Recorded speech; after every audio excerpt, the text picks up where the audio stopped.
afternoon and welcome to a special edition of the Tennessee World Affairs Council's Global Dialogue. I'm your host, Patrick Ryan. We're pleased to present this conversation in our series, In Focus, Russia's Invasion of Ukraine. We began the series in January last year as war clouds in Europe were on the horizon. And the World Affairs Council has brought you monthly updates from distinguished American diplomats, Ukrainian officials and specialists from Europe and the United States. You can find these videos, podcasts, and transcripts and more at our website, tnwac.org. Today, I'm honored to be joined by Ms. Liz Zentos. She's Deputy Director of the Office of Russian Affairs at the U.S. State Department. We'll be talking about the state of the U.S.-Russian relationship in the wake of Moscow's unprovoked, brutal attack on Ukraine 14 months ago. From 2020 to 2021, Liz served as the Deputy Political Counselor at U.S. Embassy Kabul. Prior to that, she served as Political and Economic Affairs Chief at U.S. Embassy Tbilisi, Georgia, from 2018 to 2020, and as External Affairs Chief at U.S. Embassy Moscow from 2017 to 2018, when the Russian government declared her persona non grata. From 2015 to 2016, Liz served as the Director for Eastern Europe at the U.S. National Security Council, where she covered Ukraine, Moldova, Belarus, and the OSCE. From 2012 to 2014, she served as Political Military Chief at U.S. Embassy Kyiv, where she covered Ukraine's Maidan revolution, Russia's attempted annexation of Crimea, and Russia's first invasion of eastern Ukraine. She previously served as Special Assistant to the Undersecretary for International Security and Arms Control, Ukraine Desk Officer, and Information Officer in Yerevan, Armenia. Liz speaks Russian and has a bachelor's degree in international affairs from George Washington University. She was born and raised in Cleveland, Ohio, and she comes to us today from the U.S. State Department in Washington. Thank you, Liz, for taking time from your busy schedule. Thank you, Pat. It's an honor to be here today. Really want to thank you for reaching out and putting this all together. I also want to thank my colleague Omar Cardenti, who is on the line, who did all of the work to set this up and help me get ready. So should I go ahead and start? Well, let me also thank Omar and Bethany and the terrific staff, the public affairs staff at the State Department. We really appreciate everyone's efforts in bringing the view from Foggy Bottom on these important issues. Liz, you've had an extraordinary career focused on Russia, serving in Moscow and countries affected by the reach of the Russian Federation, as well as important related assignments at home. Can you set the scene for us for our conversation about the relationship and the implications for U.S. interests? Yes, definitely. Happy to.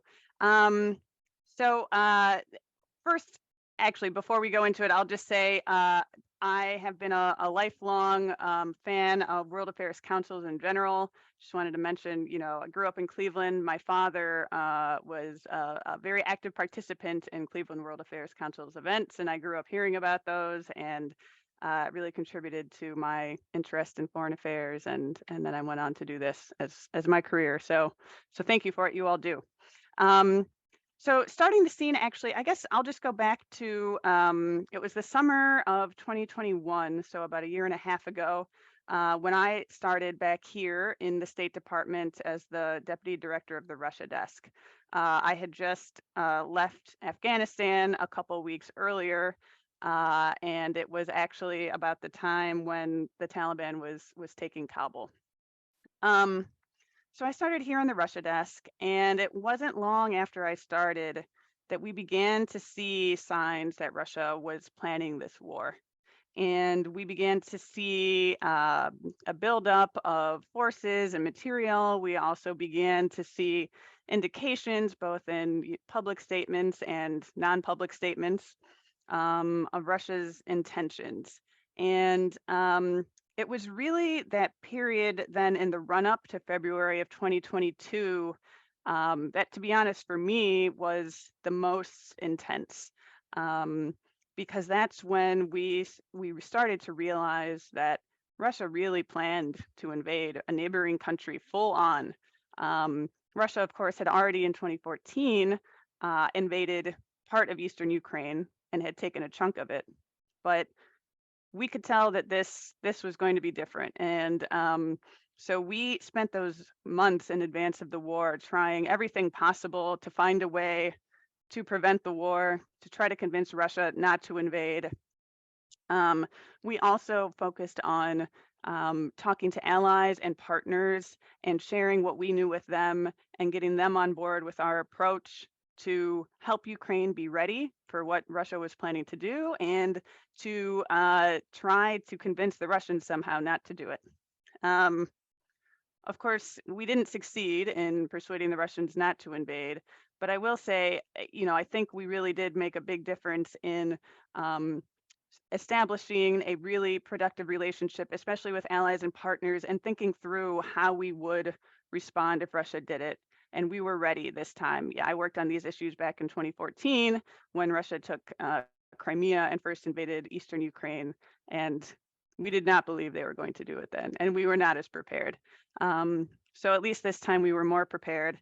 And I still think about, was there any way we could have convinced Russia, Putin not to do it? I'm convinced there's not. I think Putin has been intent on controlling Ukraine for a long time now.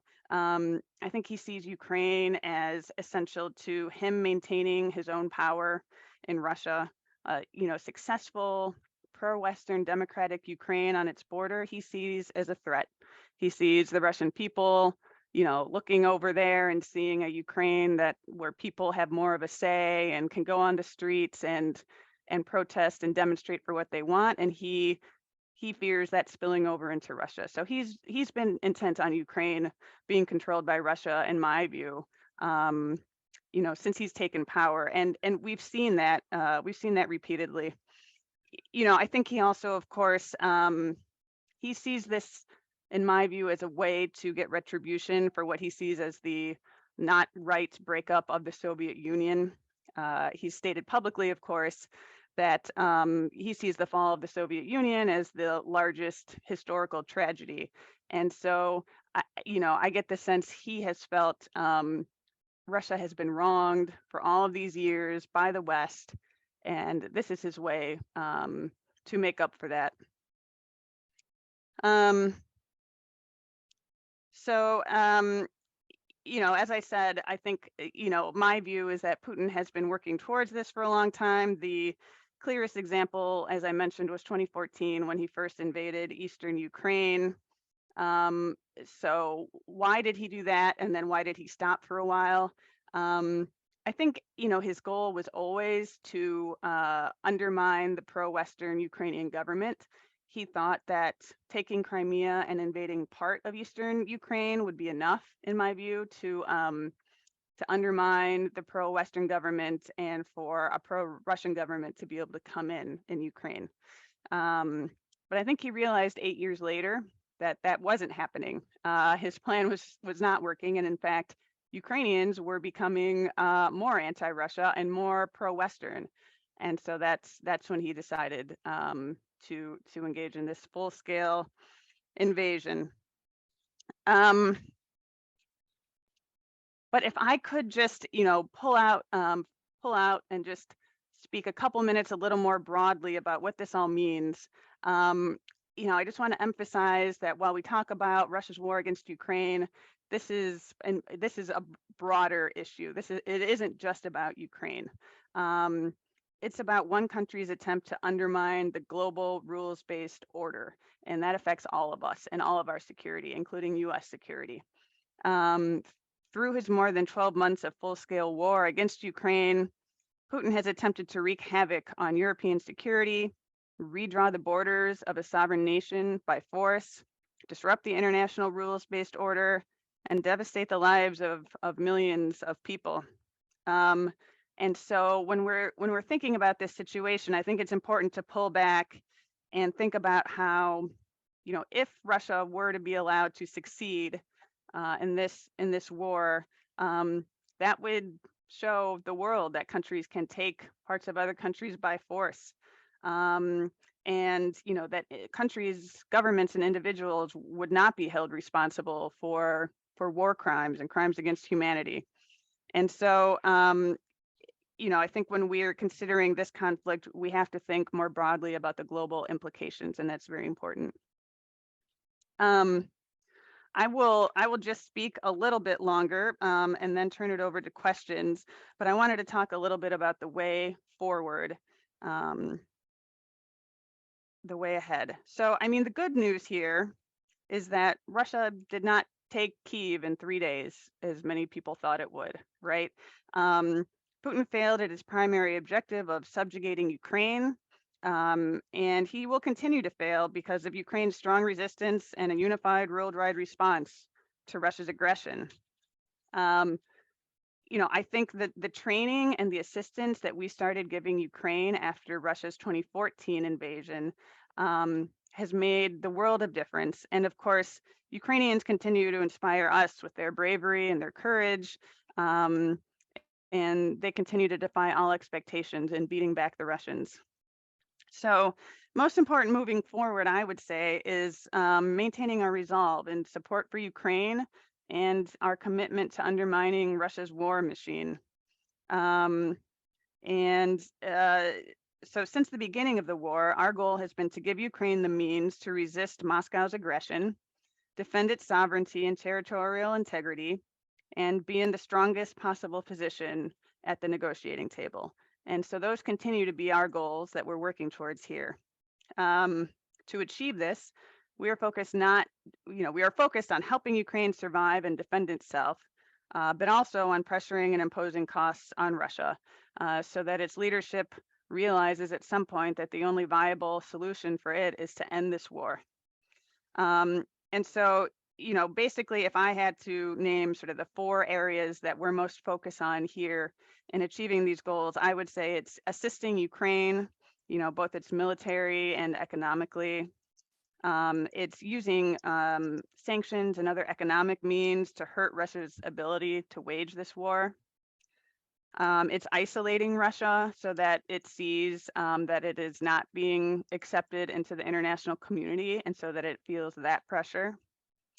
And it's holding Russia accountable for its war crimes, accountable for its aggression, so that we make clear that governments cannot engage in such behavior and get away with it. So in conclusion, I would just emphasize, Vladimir Putin and his government began this war, and they can choose to stop it at any time.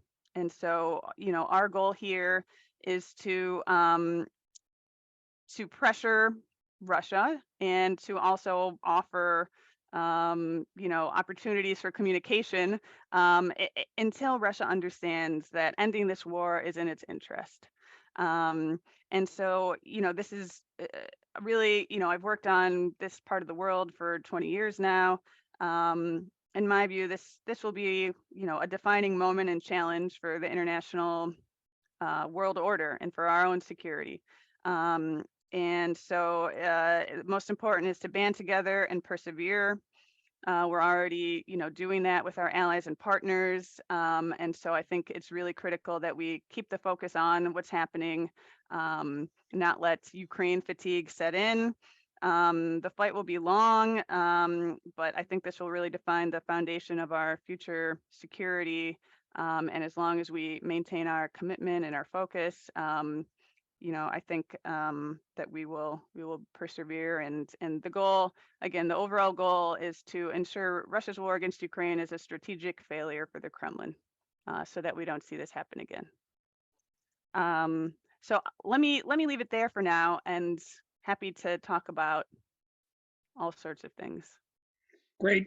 Thanks, Liz. That's a great summary of how we got from where we were in the summer of 2021. I'm sure that you've earned your overtime with preparations and how to react when the invasion came. What were the U.S. policy goals in dealing with Russia since the unprovoked invasion, and what's been achieved?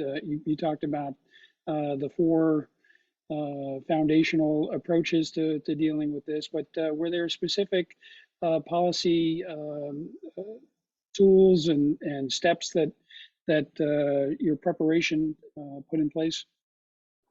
Yeah, I mean, the overarching one, I guess, is obvious. It's to help, to ensure Ukraine remains sovereign and independent within its internationally recognized borders. That is the main goal. And so we continue to focus on that. And I think our assistance for Ukraine is the main vehicle. But also, we can't forget about our policy towards Russia, because we can give Ukraine assistance all day long, but our goal is also to have Russia recognize that it's in its interest to end the war. And while we've been doing all that, of course, let me mention that we've also looked to maintain lines of communication with the Russians. We work hard every day to maintain our embassy in Moscow to ensure that it's able to remain working despite some very serious visa challenges with the Russians, and where the Russians haven't allowed us to get our people out to Embassy Moscow, and have forced us to let go our Russian local staff. So we are very committed to maintaining lines of communication with the Russian government and also with the Russian people. We continue to look for ways to get our messaging into Russia so that Russians can access independent information about what U.S. government goals and policies are. We continue to make clear that our enemy is not the Russian people. We want to have a productive relationship, positive relationship with the Russian people. We want the Russian government to give them access to true and unbiased information. And so we also continue to work on those lines of effort. We're also working hard to keep up communication with Russian civil society folks, with Russian independent journalists, so that we continue our support to those folks who are working for, freedom and independence within Russia. Can you talk a little bit about the state of the relationship? There's some of us old enough to remember the dark days of the U.S. Soviet confrontation. We've kind of seen this play before. How do you and your colleagues think about and characterize the current situation? Is this a new Cold War, or is it something different? I mean, there are certainly echoes of what transpired before. I forget what the saying is: history doesn't repeat itself, it rhymes. Certainly the relationship is not a positive one now. And so while I'd say it's not the exact same as the Cold War, it's certainly the lowest point it's been since I've worked on these issues. I think we continue every day. The highest levels of the government are focused on how we can maintain, stability and openness to some extent in our relationship with Russia, while needing to work to end this war and to end Russia's destabilizing behavior, malign behavior around the world. Again, the goal is to keep lines of communication open so that we have ways to talk to the Russians. We do talk to the Russians still. I talk to the Russian embassy here. So we do maintain those lines of communication, but we don't see a readiness on the Russian side to negotiate in good faith on what's happening on their war in Ukraine at the moment. So the goal is to get them to the point where they are willing to negotiate in good faith. Let me ask a question about your personal experience. You've had incredible professional background dealing with Russia and the former Soviet Union. You served at the embassy in Moscow from 2017 to 2018, and in your bio, you were declared persona non grata. Can you tell us a little bit about that? There must be a story there. Yes. This was in 2018 after the Russians poisoned Sergei Skripal in the UK. And so as a response to that, the US and Western governments came together and expelled Russian intelligence officers from their countries. The poisoning of Skripal was a Russian intelligence operation. The Russians had focused on getting their intelligence officers to Western countries, and so there was a joint response of expelling some of these Russian intel officers. No surprise, in return, the Russians expelled Americans and people from all of these other Western countries that had expelled Russians. Of course, the Russians focused on actual diplomats because this is their fear is what are U.S. diplomats in a way are scarier to them because we are out talking openly to human rights defenders and opposition figures and independent media. So the Russians expelled 60 Americans. Actually, they informed us of the expulsions on my birthday, March 29th, which I'm very proud of. I like to think they picked that date, especially. um, so there were 60 of us. And in fact, the Russians expelled the entire political section of the U.S. Embassy. And they picked us by name, which I'm proud of. They picked everyone in the political section, which is where I was. But it does seem they chose strategically. They chose political section. They chose the economic section. Actually, they chose the guy specifically who did sanctions. They chose some key IT people who kept our computers going. They were strategic about how they did it. So unfortunately, there have been many PNGs since then. And this actually means that a lot of our folks who have really specialized in this area can no longer go to Russia, which is exactly what the Russians want. So, folks who understand them are not able to go. And I mentioned our embassy. We had over 1,000 people at our mission when I was there, and we had a consulate in St. Petersburg and Vladivostok and Yekaterinburg, and unfortunately the numbers at our embassy now are somewhere just over 100 and something people, quite small because the Russians aren't letting us send our people there. So Well, you talked about impacting the open reporting and expression and communication with Russian people. We've seen recently a journalist who was arrested on charges and is being held, and there are other Americans who are being held. Can you talk a little bit about the detained American? I guess the title is wrongfully detained American citizens. What's the state of play between Washington and Moscow regarding their situations? yeah, thank you. I mean, this is the highest priority here at the State Department is to work on behalf of U.S. citizens overseas. And indeed, we do have U.S. citizens detained in Russia who we've declared wrongfully detained, including Evan Gershkovich from the Wall Street Journal. We are working all the time. We have a special envoy for hostage affairs who is working to try to find ways to get these American citizens released. Certainly, this is harkening back to the Cold War, part of the Soviet playbook. It was part of the Soviet playbook, and this is certainly an area where I see some echoes of our past relations with the then Soviet Union. The Russians will use any leverage they can get to try to gain influence with the United States government. And so we are committed to working for the release of these Americans. Obviously, we've gotten, a couple released and not too long ago, including Brittany Griner, but there are others that we remain focused on. We continue to call on the Russians to provide us with consular access, which they are required to do, but have not done, and have continued to block us at various points from gaining access to these American citizens. So Ambassador Tracy, our ambassador in Moscow, has made this her highest priority, and so we will continue to work on it.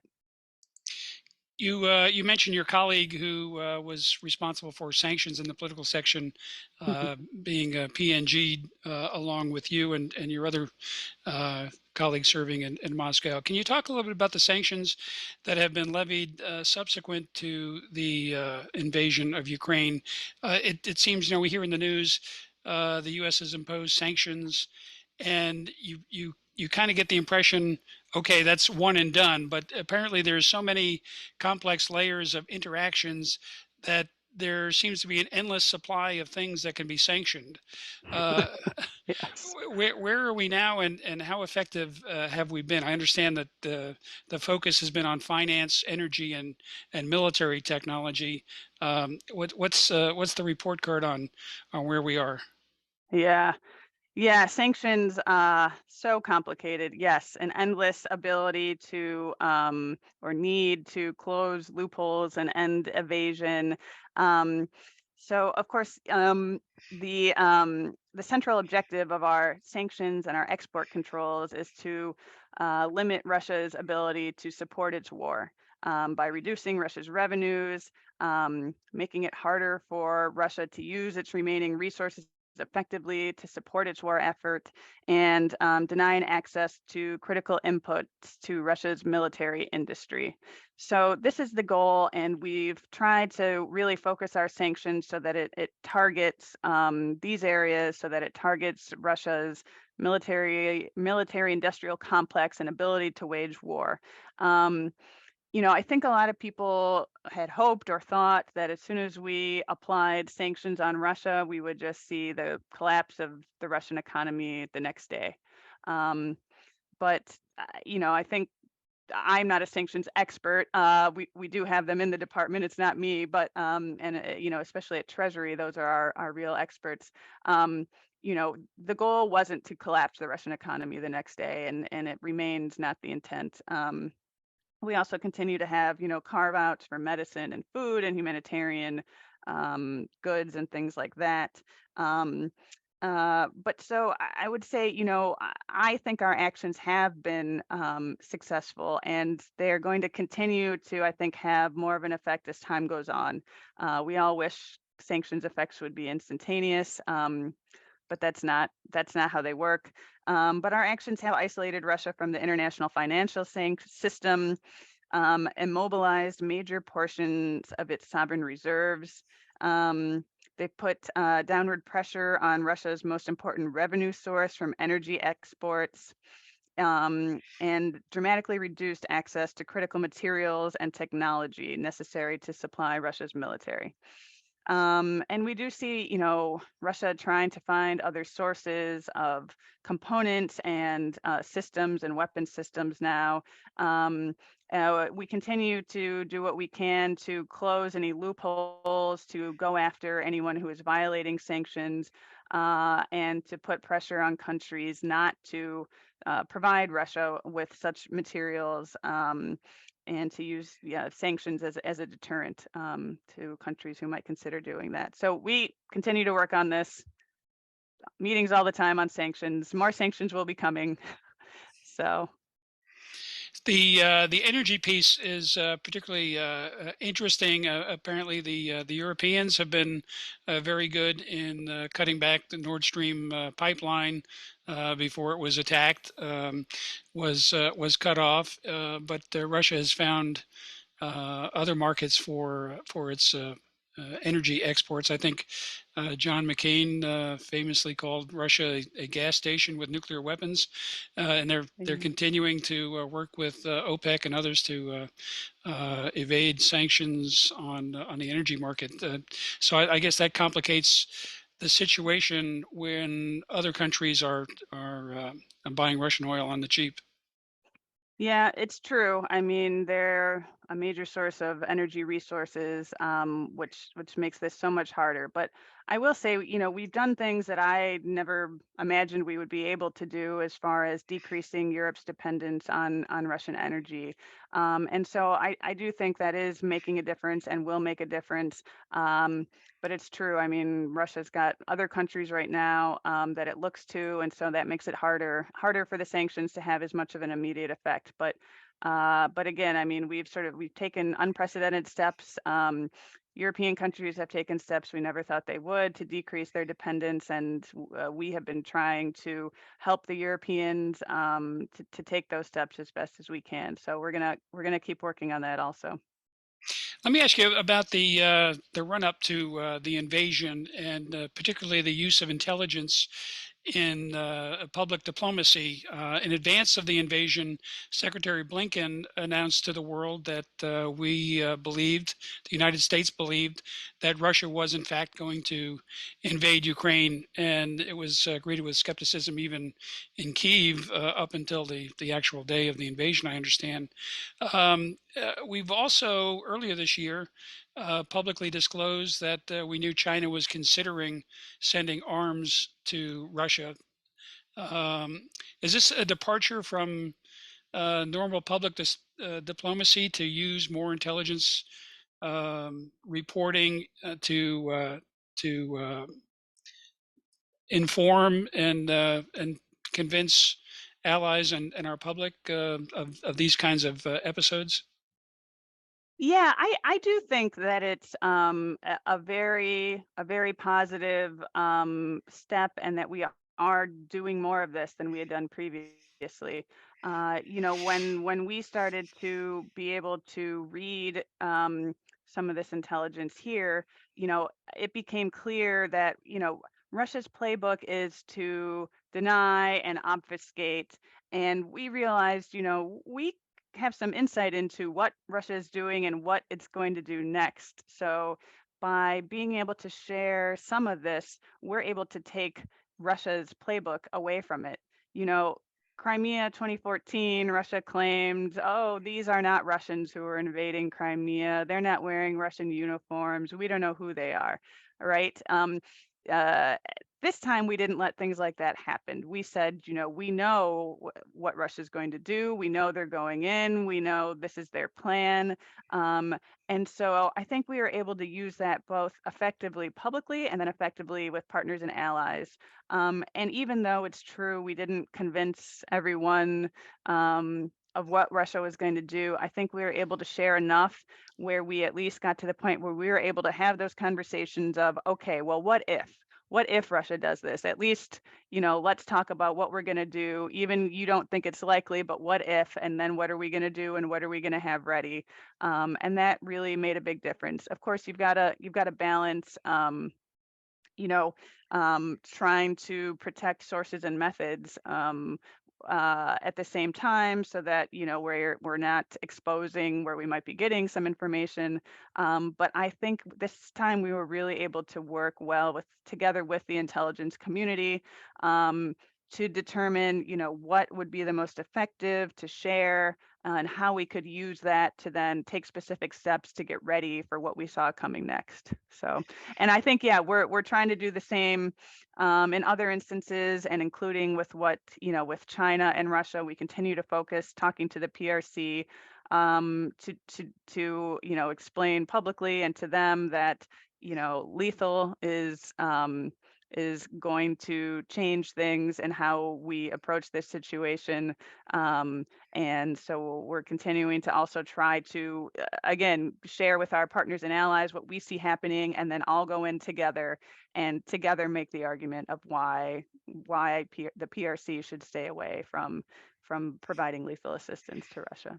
Well, it's a stark departure from previous situations. I was in the Pentagon in 1990 when Saddam was maneuvering to invade Kuwait, and we had strong indications of what was about to happen, but there was no public release of any of that. So kudos to whoever's decided that intelligence needs to get dusted off and put to good use in that regard.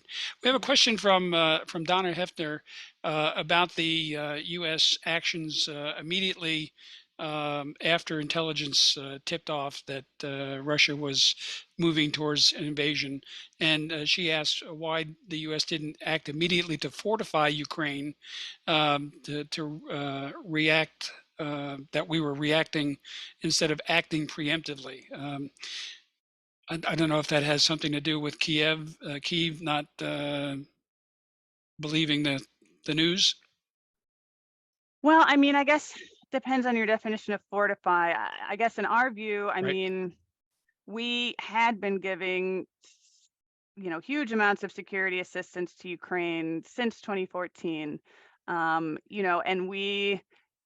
I remember I was in Ukraine in 2014 and we were arguing, okay, Washington, we need to like give, I think we said 250 million to Ukraine this year in security assistance. And people in Washington laughed and was like, we're never going to give that much to Ukraine, right? And now we're at, I don't even know what number we're at anymore.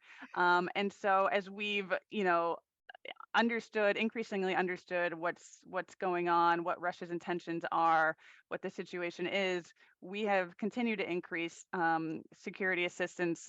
Of course, at first, we weren't giving lethal, then we went to lethal, and now, we're at things we never thought possible. So we certainly did, as a result of that intelligence, and before the war, we certainly did increase our security assistance to Ukraine. We went in with a lot more than we had planned to try to deter and to get Ukraine ready. Was it enough? You know, we could always do more. We could always do more, but there was the attempt. There was a big focus on doing both, getting Ukraine security assistance to get it ready if it needed to fight, and at the same time trying to see if any negotiations could possibly work to stave off what we saw as likely coming. Well, clearly there was a great effort prior to the invasion to rally support among NATO allies and others to realize what was about to happen. Uh, I've got a question on China's relation with Russia. Before the invasion, President Putin was in Beijing and met President Xi on the occasion of the Olympics, and they had a summit and released a statement about their unbreakable bond between Beijing and Moscow. Can you tell us what that looks like? What the perspective from the Kremlin is to this unbreakable bond? And we have a couple of questions on China. One from Nick McCall, one of our advisory board members.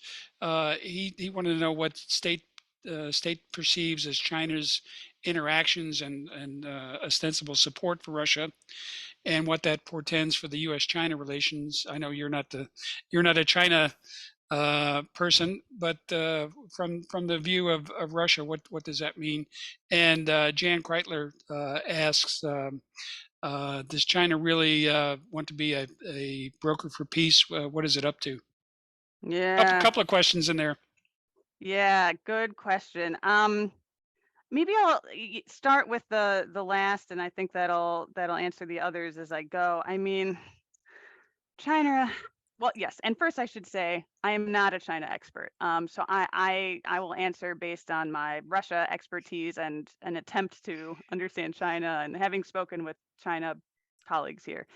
Um, I think at first there was an assumption that China's main desire was for sort of stability, both, economic stability and kind of global stability that would allow its, economy to continue to grow.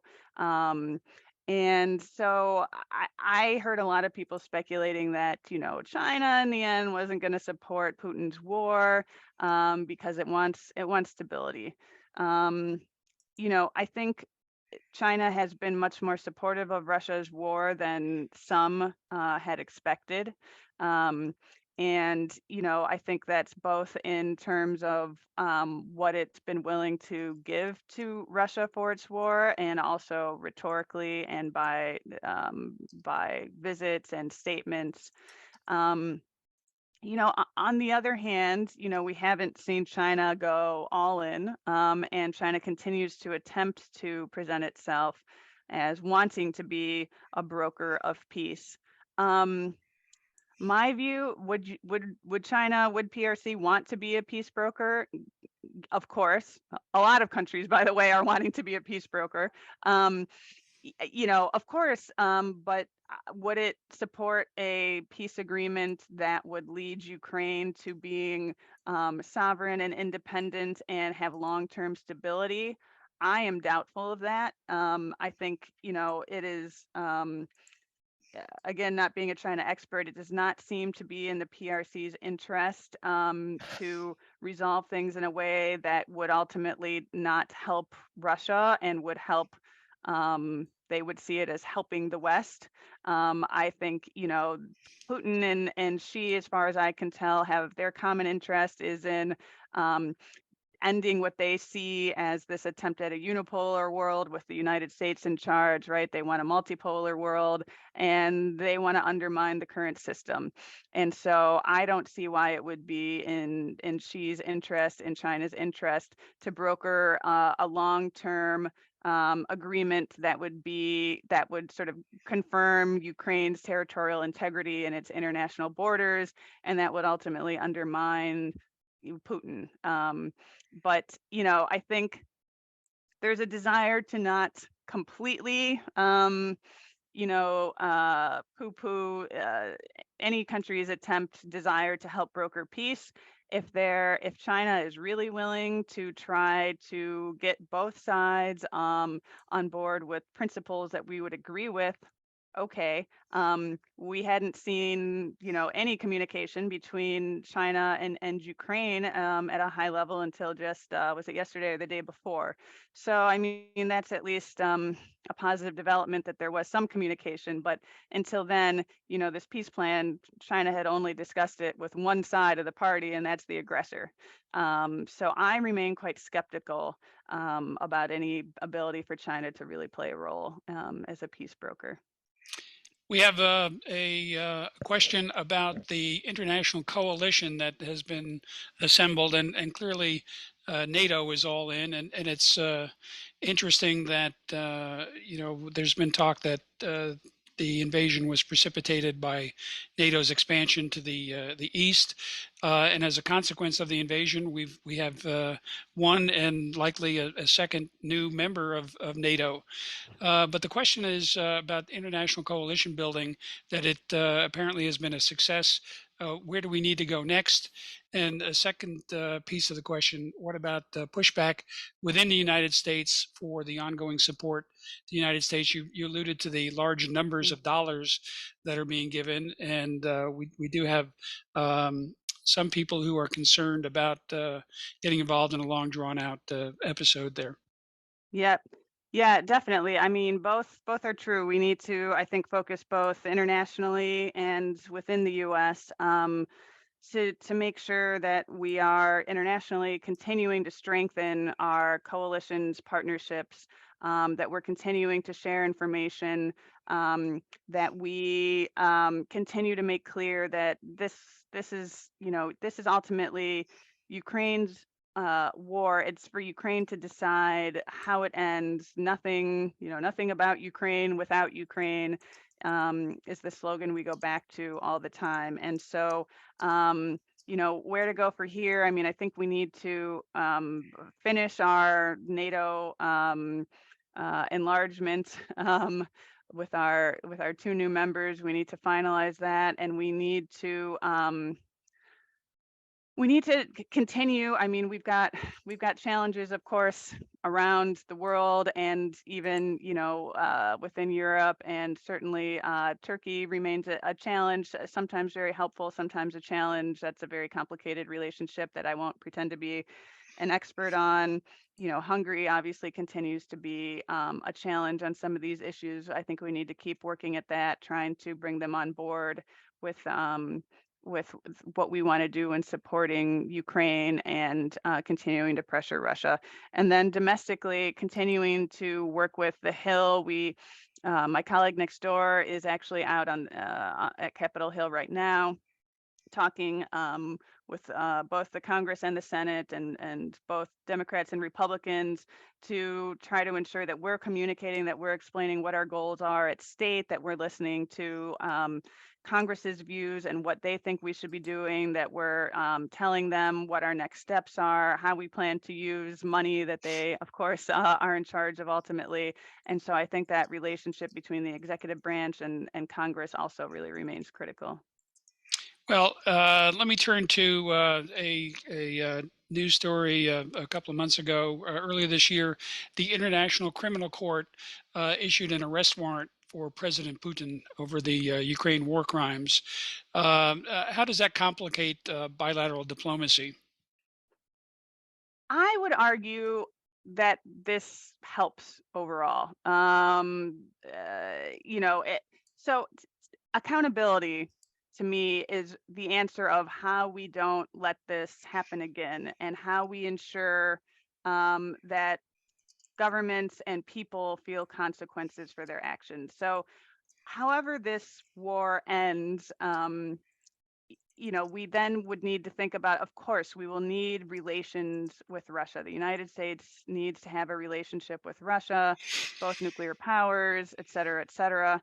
Um, if we simply move on one day from the war and there is no accountability for what happened, then I think we're much more likely to see something like this happen again. And maybe it's Russia who's the aggressor, or maybe it's another country who has learned the lesson that, yeah, you can wage a war and you can still maintain power and everything will be fine. So, you know, it's hard for any one country to sort of say like, well, okay, we're going to take this big stand against Russia. The United States can do that, but for so many other countries, that's really tough. But um, that's why we need accountability. I think we need some way for the international community to hold accountable the government and the people who have engaged in this. And so I would say that the international community making it clear that we will hold accountable those who engage in this behavior is ultimately going to be important to putting pressure on the Russian government to end what it's doing and to pressuring other governments that might think about this type of action. And I will just say, I mean, I haven't seen any sort of immediate short-term change in any sort of bilateral interactions. We maintain channels of communication with the Russians. So Well, we have time for maybe one or two more questions. The queue is empty, so get your questions in, and I'll remind everyone we're talking with Liz Zentos, the Deputy Director of the Office of Russian Affairs at the United States Department of State, and we appreciate her time today. Liz, let me ask you a question that may concern more Americans than what's happening in Ukraine is the saber rattling that's been happening since the invasion of Ukraine. Russia threatening to use nuclear weapons, pulling back from the START treaties, uh, shooting down American drones over international airspace over the Black Sea. What's your read on the increase of tensions on the strategic military political stage? yeah. I mean, certainly there are, this is concerning to us and to everyone. The fact that there are tensions between the world's two largest nuclear powers are high. I will say that I overall have been sort of extremely struck by how we've been able to maintain strong support for Ukraine without really creating a situation where there's a direct threat of, U.S. Russia conflict. Throughout, I have felt like we have been able, thus far, knock on wood, to manage to strike a balance where we're able to support Ukraine and pressure Russia, but it's the Ukrainians who are doing the fighting. And that's, I think, been really remarkable and how we've managed to do that. Certainly on New Start, extremely disappointing that the Russians say that they have pulled out of New Start. And they have said, of course, that they're going to maintain their commitment to the central limits, or basically the numbers um, of of warheads and launchers that they're able to maintain. So that's positive. We have reached out to the Russians repeatedly and continue to do so on the importance of arms control and how we should not be linking nuclear security to anything else, and how we remain committed to continuing to maintain our numbers that we've committed to. We have continued to publish our data as we're required to do, and we continue to tell the Russians we're ready to meet and discuss at any time, and we hope that they will come back to the table. So no indication at this time that they're willing to do so, but I will say we are very, very committed to arms control. Again, I think, to me, the most effective way of trying to get the Russians back to the table on things like this is actually by making clear that they can't leave New Start and think that we're then going to say, oh my gosh, let's completely change our policies and give Ukraine to Russia. If you please come back to New Start. Like, no, I think our most effective approach to this is to make clear we are ready for communication. We are ready to restart inspections. We remain ready tomorrow to restart inspections, but we are not going to roll over. You've got to come back to the table. It's in your interest, Russia, to do so. And we haven't seen, a change. We haven't seen a sudden massive buildup of Russian nukes or something like that. So I think that our continued communication with them on this remains very important, and we're committed to that. We have a question about the ongoing request from Ukraine for military hardware, including what our anonymous attendee terms fancy airplanes. This question supposes that we're doing things piecemeal. Where are we? How are we deciding what to do and when? Through many meetings. No. Interagency task forces. I love meetings. They're my favorite thing. No. Yes. Look, it remains tough to figure all of this out. We have so much of this building and the Pentagon and the NSC looking at this. Military experts working with the Ukrainians to determine what we think is will be most effective, will be most important for them to maintain the territory they hold and to take more. And so I think these conversations are always ongoing. I can't see that we would ever say 100% no to something at any time. It's more of a what is the most necessary right now to get to the Ukrainians for what they're going to do next. And yes, of course, we've continued to see, we've continued to pride more and more as time has gone on and as the war has evolved, and as we've seen the Ukrainians go on the offensive. We've shifted what we're providing. We're focused on air defense now. We're of course focused on munitions, and so yeah, I don't know. F-16s is probably what's being referred to. I can't say no decision has been made, but I'm not going to rule out anything after having worked on this for so long and seen, obviously so many changes and what we are willing to give. So here's a quick one from an anonymous admirer who says that the State Department seems to be in better shape today in keeping talented people like you on board. And the question is, there was an exodus a few years back. Of things in the workforce stabilized there? Yeah, I think so, but we need more people. We need more people. Yeah, I think there's Well, some we'll more. connect you to our career panel next fall. Yes, no, seriously, that would be amazing.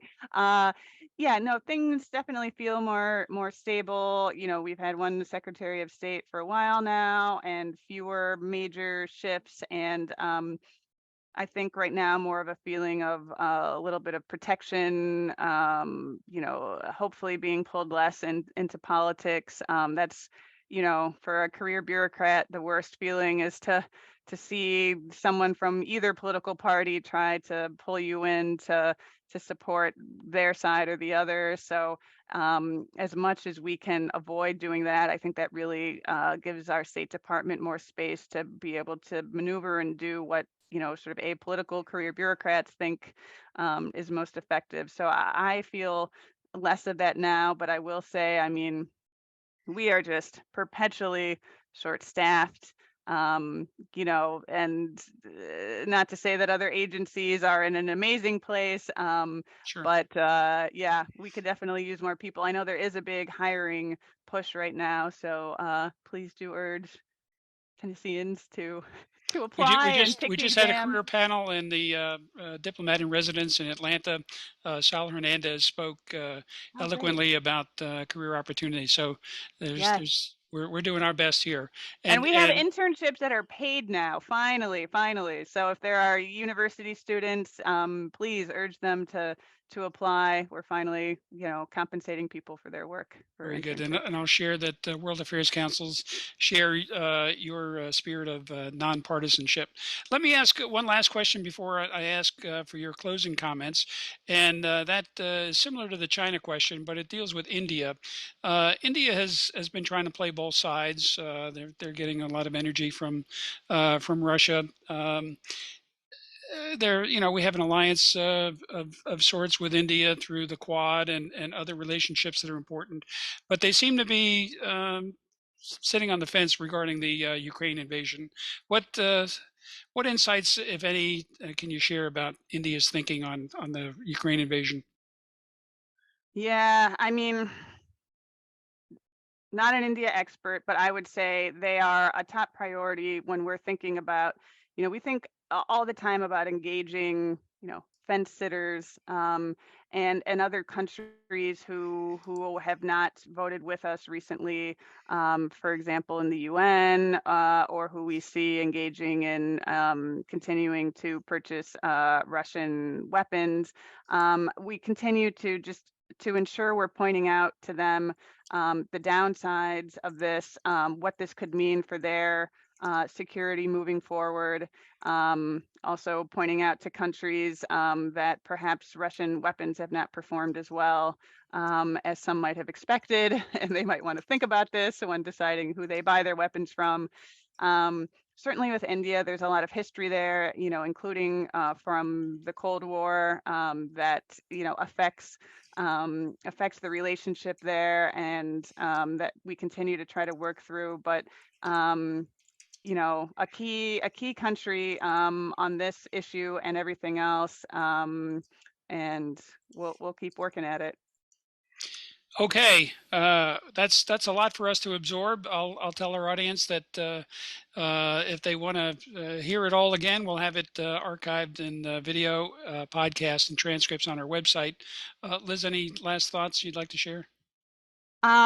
Just to emphasize again the importance of groups like yours also being vocal and helping ensure that all of America understands what's going on, so that we can continue to keep up support, in this case to support Ukraine and keep the pressure on Russia, but on all the issues this building works on.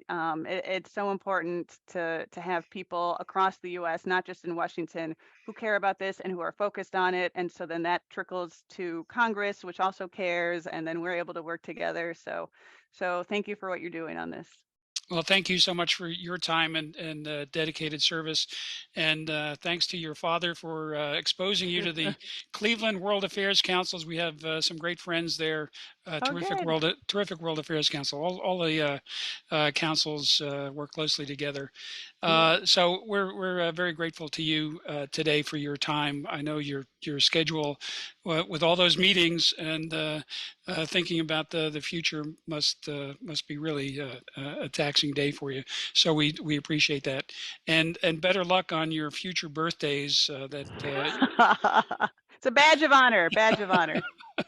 Certainly a perfect remembrance. And thank you everyone for joining us today. This has been a special episode of the Tennessee World Affairs Council. Global Dialogue, our series in focus, Russia's invasion of Ukraine. We've been talking with Liz Zentos. She is Deputy Director of the Office of Russian Affairs at the U.S. Department of State. Again, thank you, Liz, so much for joining us today. That's it for me. I'm Patrick Ryan, President of the Tennessee World Affairs Council. We appreciate you being with us today. And please take a look at our website, tnwac.org, where you can become a member or make a gift to help sustain programs like this. Everyone have a great day. Thank you. Bye-bye.